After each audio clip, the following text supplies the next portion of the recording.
Assalamualaikum. Hai, saya di sini berperan sebagai Intan. Senang sekali bisa berperan di film Catatan Harian Menantu Sinting. Udah lama nggak main film. Dan juga pastinya sangat menyenangkan semua adegan yang ada di sini karena saya terlibat di dalam film yang banyak budaya dan adat istiadat dari dimana saya lahir dan besar, yaitu Sumatera Utara. Proses bisa terlibat di film ini seperti apa sih, Kak? Sebenarnya karakter saya adalah karakter yang lumayan besar perannya pada awalnya, tapi setelah tes makeup beberapa kali dan juga proses kamera, testing makeup, ternyata nggak cocok. Jadi akhirnya main cameo aja, special appearance di sini. Sedih nggak sih, Kak, begitu ngerasa bahwa ini nggak cocok? Enggak, karena kalau film itu ada integritasnya, kita harus cocok sama perannya, makanya perannya yang memilih kita. Aku percaya banget bahwa peran yang memilih kita, dan apabila peran itu baik buat kita, alhamdulillah akan sampai selesai dengan sukses dan dengan wajar. Karena kan kalau jadi karakter dalam film harus kelihatan wajar kita menjadi karakter itu. Tapi artinya tidak semena-mena mungkin Rolisha udah oke aja nggak gitu ya, Kak? Enggak, makanya saya jarang main film. Kenapa, Kak? Karena Ada proses panjang itu. Karena memang karir saya bukan hanya main film, dan waktu saya baca novel ini saya sangat tertarik dengan peran ibu mertuanya, dan setelah dicoba makeup untuk membuat saya tua, gemuk, pendek, lebih hitam dan sebagainya, ternyata kurang pas. Jadi akhirnya Cantik ya? enggak, ternyata kurang pas aja karena makeupnya serial apapun nggak akan seotentik kalau misalnya dapat orang Batak, ibu-ibu orang Batak. Jadi akhirnya ibu mertua yang dapat role-nya saya rasa yang paling cocok. Nah, Kak Rolisha sendiri mungkin berdialog bahasa Batak sendiri berapa, Kak? Saya juga ada berdialog bahasa Batak dalam show ini, dalam film ini. Syutingnya sendiri di mana sih, Kak? Kita syuting seluruh filmnya di Jakarta, DKI Jakarta. Nah, pengalaman paling berkesan selama syuting ini apa? Meskipun jadi cameo gitu. Menurut saya sih prosesi Batak Toba itu sendiri ya, karena biarpun saya datang dari Sumatera Utara dan besar di sana, saya sendiri orang Melayu, jadi saya nggak tahu detail dan sebenarnya baru sadar indahnya budaya dan adat istiadat Batak Toba itu setelah mengikuti prosesi itu lewat film. Jadi benar-benar mendapatkan kesan yang emosional yang dalam setelah mengikuti prosesi-prosesi di film ini, menjadi karakter Intan ini sendiri. Ini lawan mainnya dengan siapa paling banyak sih di sini, Kak? Dengan Robby Purba. Iya, Ini kali pertama satu project dengan Robby Purba. benar. Chemistry gimana, Kak Rolisha, ngomongnya? Baik, aku suka banget Kak sama dia karena kita udah beberapa kali proyek bersama. Aku jadi juri Indonesia's Got Talent juga, dan dia hostnya kebetulan, jadi sudah kenal. Setelah ini pengen main film dalam waktu dekat akan menikah sebenarnya sih, Kak. Mungkin boleh klarifikasi Insya Allah dong, Insya Allah. dengan seseorang yang bernama Rama itu betul nggak? Insya Allah, doain yang terbaik ya. setelah ini akan ada project film lagi atau gimana sih, Kak? Setelah ini Insya Allah ada film lagi. Cuman memang saya agak picky soalnya kerjaan saya yang lain juga banyak. Ya bukan hanya di industri film, jadi beberapa tahun ini memang lagi nggak main film, lagi fokus ke bisnis dulu.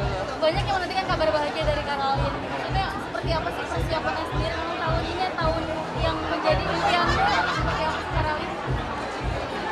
Sebenarnya tiap tahun itu saya merasa lebih bahagia ya, karena saya memang orang yang lumayan suka proses dari dalam. Jadi bukan berarti hal eksternal itu membuat saya lebih bahagia, malah hal yang saya rubah secara internal membuat hidup kita lebih bahagia. Dapat film, nggak dapat film, nikah ataupun tidak, itu kan semua proses perspektif kita dan cara kita mengolah keikhlasan batin kita terhadap apa yang terjadi. Kakak kan sering datang ke festival-festival gitu di luar gitu. Apa sih yang bisa diimplementasikan dari ketika mengikuti festival itu? Kalau mengikuti festival sebenarnya saya hobi sekali nonton film, apalagi film-film indie. Jadi kebetulan di sana dibawa oleh brand, jadi saya representasi brand. Tapi yang bisa diimplementasikan pastinya film-film seperti di Cannes, itu kan film yang industri banget. Jadi mereka coba mensosialisasikan film-film baru secara global lewat Cannes Film Festival. Lagi mau mulai layar lebar, tapi masih meeting dulu nih. Gitu. Horor. Nah. Pertimbangannya akhirnya menerima horor apa nih komedi? Enggak, kita produksi. Oh, Kita produksi gitu. Berarti Om bertindak sebagai apa, Bang? Bertindak sebagai pelakunya. Pelakunya.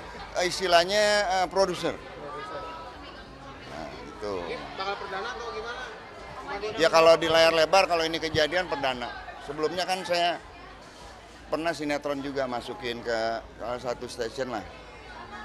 Mungkin kalau film gimana Om akhirnya Apa? menggarap proyek seperti ini? Ya lebih nggak capek ya kalau layar lebar ya. Cuma kerja kurang lebih dari sebulan udah. Kalau stripping kan perlu stamina yang bener-bener ini deh. Prima, udah gitu juga kan udah kayak tahanan kota deh kalau stripping. Nggak bisa kemana-mana gitu loh. Tapi kalau ada peran-peran yang nggak terlalu berat, yang nggak sampai ya tiap hari boleh deh gitu. Itu. berarti mau ini meninggalkan sejenak dunia stripping komedi. Sepertinya gitu. Gitu. Sepertinya gitu. Ya mau coba di film lah. Karena kemarin kan waktu Susana juga saya udah lihat kan. Kerjanya seperti apa gitu. Tapi tawaran stripping masih ada nggak sih, Om? Tawaran shipping sih ada aja. Cuma ya kalau itu kan kadang-kadang tergantung kita mau apa enggaknya. Kalau perannya cocok ya kita ambil. Peran sama harga, sama honor, sama piti. Honor Nah, paling inti. iya. Pokoknya kalau honor oke, kita ada-adain deh schedule-nya gitu. Gitu. Om Adi, ini kan artinya Om Adi kan gimana sih menjaga tetap eksistensi di konsisten. Ya santai aja sih, nggak usah dipikirin harus konsisten, nggak usah, jalan aja. Gitu. Tapi sempat pusing nggak sih Om ketika dalam Hujan sore-sore, nggak ada tawaran gitu, sempat pusing nggak sih? Enggak, biasa aja kan artis bukan saya sendiri, kan banyak. Biarin aja yang lain juga muncul-muncul lagi gitu kan. Tapi lagi nyoba mungkin di luar syuting ada usaha apa mungkin dari Om Adi ini? Ada sih di rumah ada. Apa tuh Om, boleh di-share nggak Om? Enggak, saya monitor aja. Saya punya bengkel di rumah. Ya, bengkel. Bengkel apa? Body repair, nano coating, terus sama ya detailing. 2 tahunan ada. Tapi yang megang anak. Yang megang anak. Ada kok IG-nya. Ini berdasarkan memang hobinya anak atau hobinya Om yang akhirnya Om seriusin sih Om? Ya anak saya juga lucu, dia lulusan S1 manajemen tapi passionnya di otomotif. Kita mobil motor juga yang buat kontes, mobil-mobil. Ada IG-nya, bantu promo dong. Sebut aja Om, sebut Om.